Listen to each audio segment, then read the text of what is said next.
Slow living and scenes like this is why we choose to live in Sweden, Scandinavia. My name is Shalika Lovedoll. Welcome to my channel and to the first vlog. Waking up to scenes like this in the morning, living here in Sweden, Scandinavia, is what brings me so much joy. We have our very own Narnia right here in Sweden. I am a Sri Lankan living here in Sweden, and I have been brought up with sunshine all year round, so it is a completely different change for me. And even though I've lived in Sweden for 15 years, it's still so magical and so breathtaking for me every time I see scenes like this.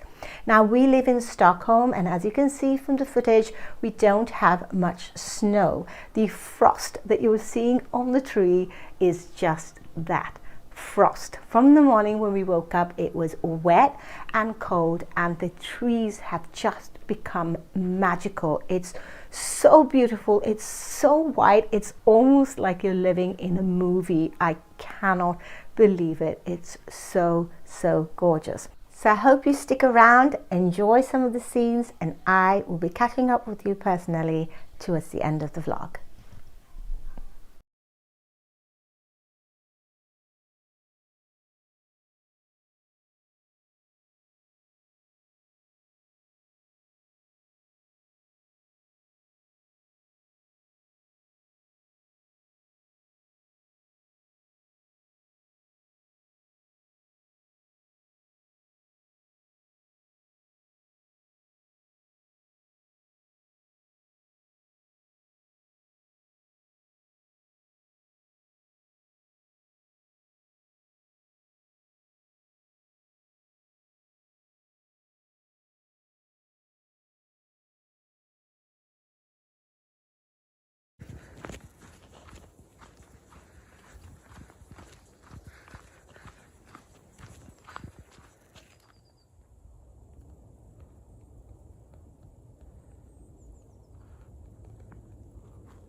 Good morning. It is the next day, and we are in the ängen, which we call here. It's sort of the fields in Sweden, close to my school. I'm taking a walk just to have a little bit of quiet time. I love walking here during my lunch breaks, but sometimes the lunch breaks are so fast. It's a half an hour walk by the time I get here and do a little bit of a walk and get back. It's always time to go back to work, so never really have enough time to film. But I wanted to come here this morning because I start work at 9:15 and now it is 8:20. So I came early and I just wanted to bring you here and show you why I love living in Sweden so much. Living in Sweden is really become so close to my heart. I love the countryside. I love the proximity to nature. I love this sort of winter wonderland. I never grew up in this sort of setting, but I absolutely love it. I think it is so gorgeous to be able to enjoy so much of nature in at different times of the year.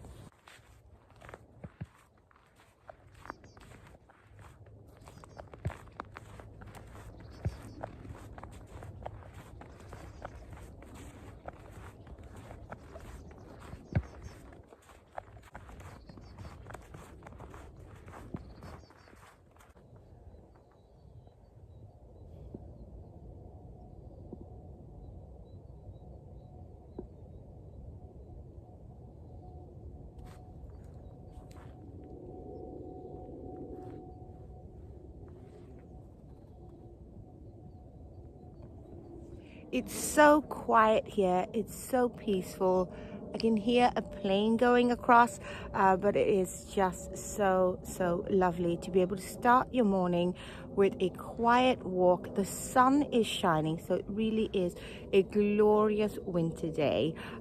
We've had really bad luck with the snow. We haven't had that much snow this year, so I'm hoping that February and March will be just like this, and we'd enjoy our own winter wonderland. That's why we live in Sweden, for moments like this.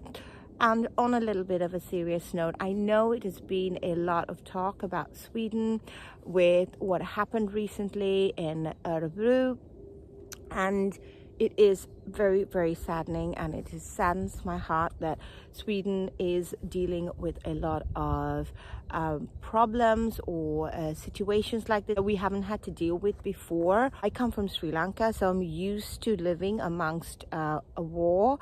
It was difficult, to say the least, but we did get on with our normal lives.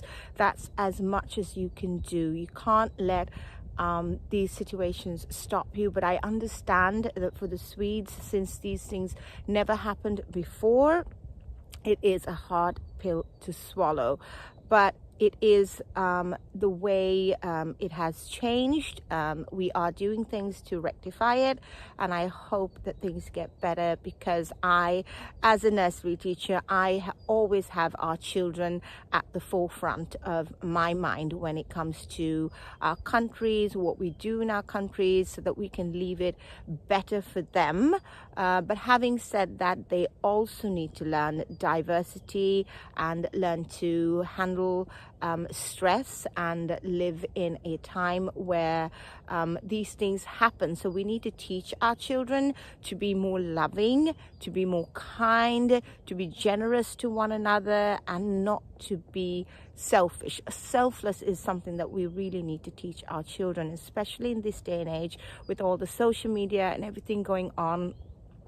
It's so difficult. It's like two sides of a coin. One side's really, really good with social media, and the other side is not. So for example, let's talk about how I live here in Sweden. And social media has brought everybody who lives abroad away from their parents and friends and family a lot closer. You can FaceTime, you can Skype, they can watch you. My mom watches my vlogs on YouTube, follows me along there.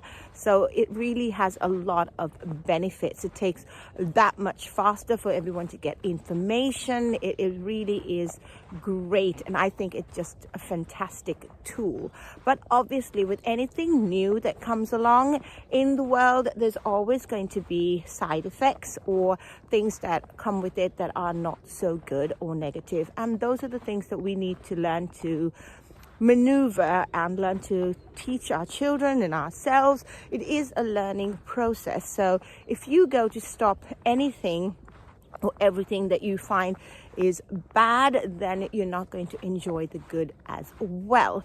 So it is always, like I said, two sides to a coin, and you really need to learn to navigate. And that's what we're doing. I feel that that's what we're doing with social media these days. It came on so fast, and we enjoyed it, we love it, and I'm on YouTube and Facebook and everything that goes with social media.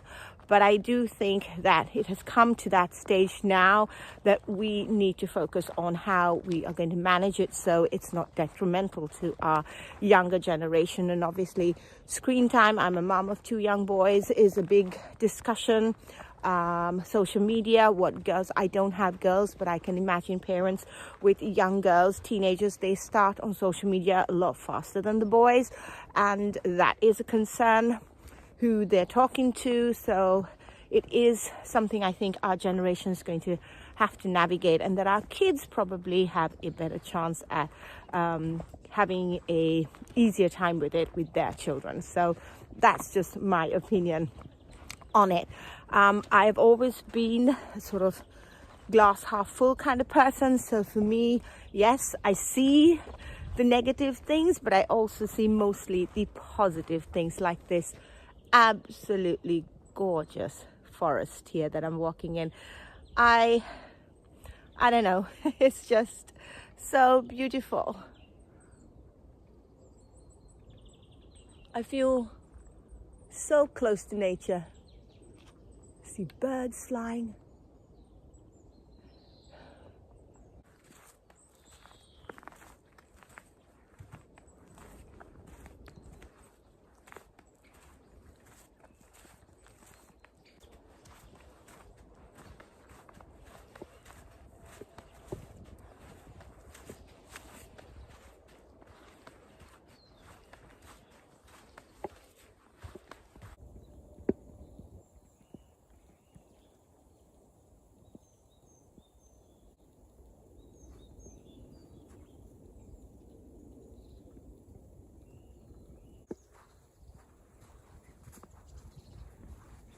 So it's time for me to start work.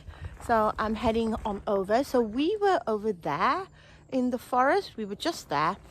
And I'm just walking through these garages. These are what the garages in Sweden would look like. And I'm just going to go to my school here. It's literally a minute's walk from the forest, so close by. So it's really, really nice for me to be able to walk. So my school, the nursery school, is in a residential area. This is a place called Vika in Sweden. It's almost like a cul-de-sac. It was built in the 70s.